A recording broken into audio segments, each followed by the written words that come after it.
정기국회가 초반부터 파행하는 가운데 민주당은 황교안 대표의 삭발을 비판하며 정쟁 중단을 촉구했는데요. 그러나 한국당은 릴레이 삭발로 투쟁의 고삐를 더욱 조였습니다. 네, 국회 취재 기자 연결합니다. 정주희 기자. 네, 어제 한국당 황교안 대표의 삭발 농성으로 여야 대치는 극에 달했습니다. 민주당은 한국당을 향해 삭발 농성으로 얻을 것은 정치적 불신뿐이라면서 민생 국회에 협조할 것을 촉구했는데요. 이인영 원내대표는 조 장관 임명 철회보다 확장 재정 등 경제 활력이 우선이라고 강조하면서 정쟁을 멈춰야 한다며 야당의 장외 투쟁을 강력 비판했습니다. 그러나 한국당은 황 대표에 이어서 오늘 김문수 전 경기도지사와 강효상 의원이 각각 청와대 앞과 동대구역에서 릴레이 삭발식을 진행하면서 파상 공세를 펼쳤습니다. 나경원 원내대표는 대한민국에서 제1야당 대표가 삭발해야만 하는 이 안타까운 현실은 바로 문재인 대통령이 만든 일이라고 비판했습니다. 이학재 의원도 국회에서 3일째 단식 농성을 진행하고 있는데요.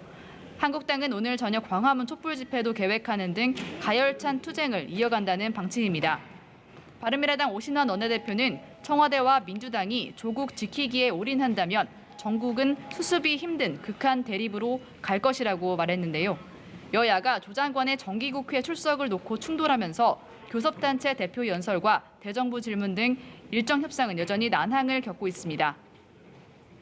이런 가운데 조국 장관이 국회를 방문했다고요? 네, 조 장관은 오늘 취임 인사차 국회를 찾았습니다. 조 장관은 먼저 민주당 지도부를 만났는데요. 이해찬 대표는 검찰개혁을 이제 시작한 것이라고 생각하고 잘 임해주길 바란다고 격려했습니다.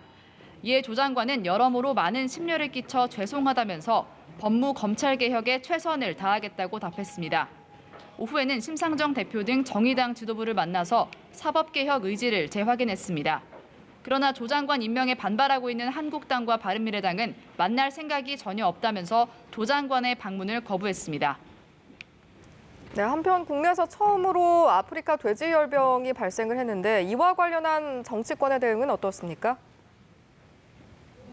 네, 민주당은 당내 특위를 가동하면서 총력 대응에 나섰습니다.